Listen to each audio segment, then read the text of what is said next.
알아두면 쓸데많은 영국사 이야기. 27번째 이야기. 인류 사상 가장 획기적인 아이디어를 내놓은 찰스 다윈.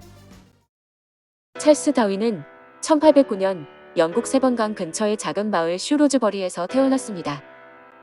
아버지와 할아버지가 모두 유명한 의사라서 가족들은 다윈도 가옥을 이어 의사가 되기를 바랐습니다. 그래서 다윈은 1825년 16살 나이에 에든버러 대학 의학과에 입학했습니다. 그러나 다윈은 체질적으로 의사라는 직업과 맞지 않았습니다. 외과 수술 견학 도중 심한 구토로 수술실을 박차고 나간 적도 있어 의사 가문의 먹칠을 하기도 했습니다. 다윈은 사람의 신체 구조를 외우기보다는 곤충이나 돌, 조개 껍데기를 모으는데 더 열중이었습니다. 한 번은 희귀한 곤충을 발견하고 행여나 잃을까봐 안에 넣고 가져오다 독침에 쏘인 적도 있어 그가 얼마나 생물학에 빠져 있는지를 짐작하게 합니다. 다윈이 걸핏하면 강의를 빼먹고 산과 들러 곤충을 채집하러 다니는 사실은 금세 아버지의 귀에 들어갔습니다. 아들이 의사로 성공하기 어렵다고 판단한 그의 아버지는 학교를 중퇴시키고 대신 케임브리지 대학에 입학시켰습니다.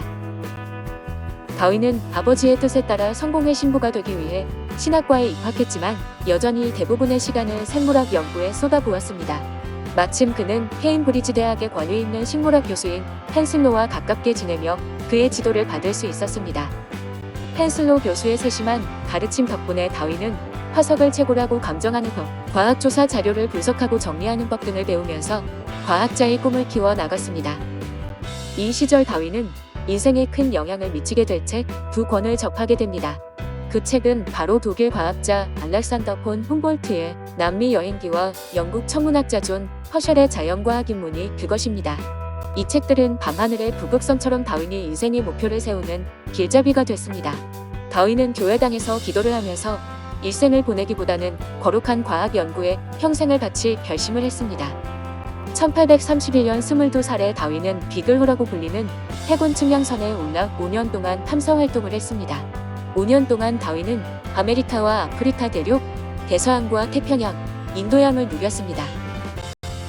대서양의 산티아고 섬에서는 암석 표본을 수집했고 안데스 산맥에서는 조개 화석을 발견했으며 갈라파고스 제도에서는 코끼리 거북과 군함조를 관찰했습니다.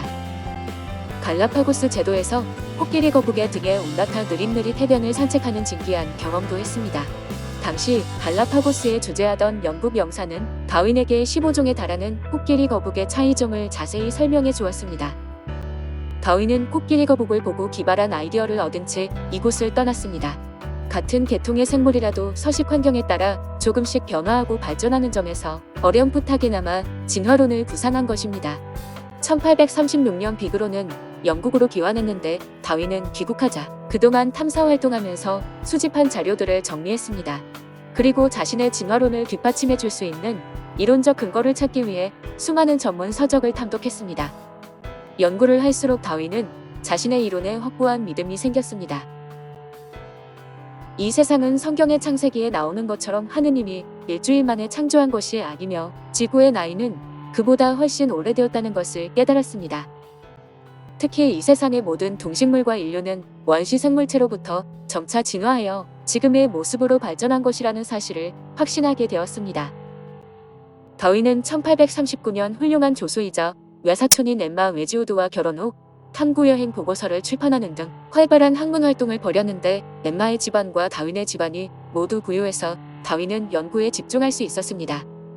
1859년 11월에 다윈은 마침내 20여 년에 걸친 연구 내용을 바탕으로 저술한 종의 기원을 출간했는데 이 책에서 적자 생존을 통한 종의 진화에 대한 이론을 제시했습니다.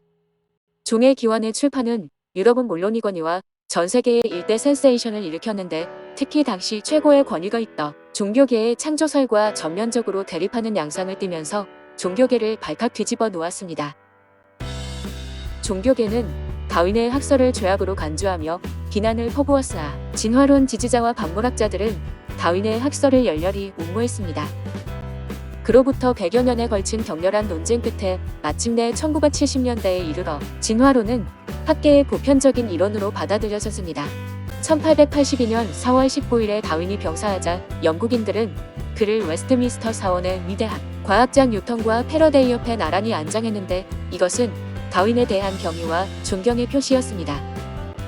그럼 여기서 잠시 찰스 다윈이 남긴 명언들을 살펴보도록 하겠습니다. 강한 자가 살아남는 것이 아니다. 현명한 자가 살아남는 것도 아니다. 변화하는 자가 살아남는다. 살아남는 종은 강한 종이 아니고 또 똑똑한 종도 아니다. 자신감 있는 표정을 지으면 자신감이 생긴다. 창의성의 원천은 재미를 가지고 노력하는 마음이다. 창의성이란 인내와 의지로 내일과 압수하는 것이다. 인생을 다시 살 수 있다면 적어도 매주 한 번은 시와 음악을 즐기는 규칙을 세울 것이다. 이런 취향을 잃는다는 것은 행복을 잃어버리는 것이다. 찰스 다윈은 여러 이론들을 내놓았는데 주요 이론들을 살펴보겠습니다. 격리 이론. 분리 집단 사이에 유전자 교류가 방해되는 현상으로 1859년 다윈은 진화 요인의 하나로서 지리적인 격리를 들었는데 생물 집단은 격리에 의해 독특한 변화를 하기 때문입니다. 생존 경쟁론. 생물이 한정된 자원, 즉 먹이나 서식 장소를 차지하기 위해서 서로 간에 벌이는 경쟁으로 다윈이 진화론을 설명하기 위해 창안했으며 그 이후 의미가 계속 확장되었습니다. 자연선택 이론. 동종의 생물 개체 사이에 일어나는 생존 경쟁에서 환경에 적응한 것이 생존하여 자손을 남기게 되는 일로 생물은 다산하며 또 개체마다 변이성을 가지는데 기인합니다. 다윈이 품종 개량에서 행해지는 인위 선발로부터 일조하여 생물 진화의 주된 요인으로 재창하였으며 오늘날에도 진화 요인론과 관계가 깊은 집단 유전학의 주요 개념이 되어 있습니다. 자음 선택론. 동물의 암수 중 어느 한쪽의 교접의 대상으로 이성의 개체를 선택하기 때문에 그 선택의 대상이 되는 형질이 차차 발달하게 되는 이를 칭하며 자음도태라고도 하는데 다윈은 이를 자연선택의 하나로 주장하였으나 다윈 이후 동물의 행동이나 심리를 의인적으로 해석하고 있습니다. 적자 생존론. 환경에 가장 잘 적응하는 생물이나 집단이 살아남는다는 의미를 가진 문구로 진화론 분야에서 처음 사용되었습니다. 종내 경쟁론. 같은 종인 생물의 변종 또는 개체 사이에 일어나는 경쟁으로서 다윈은 생존 경쟁이란 말을 넓은 뜻으로 쓰고 생물의 환경 조건에 대한 저항성이나 다른 종 사이의 관계 및 같은 종 내에서의 경쟁 관계를 그것에 포함시켰습니다. 진화론. 좁은 의미에서는 생물 진화 요인에 관한 학설, 넓은 의미로는 생물의 진화에 관해 연구하는 학문 분야를 말합니다. 다윈은 저서종의 기원을 통해 진화론을 확립하였습니다. 판게네시스론. 획득성 유전을 설명하기 위하여 1868년 다윈이 제창한 가설로 그 내용은 신체 각 부분의 세포에는 자기 증식성 입자인 제뮬이 함유되어 있어서 혈관이나 도관 등을 통해 생식세포에 모이고 자손에게 전달됩니다. 28번째 이야기. 셰익스피어와 쌍벽을 이루는 찰스 디킨스로 이어집니다.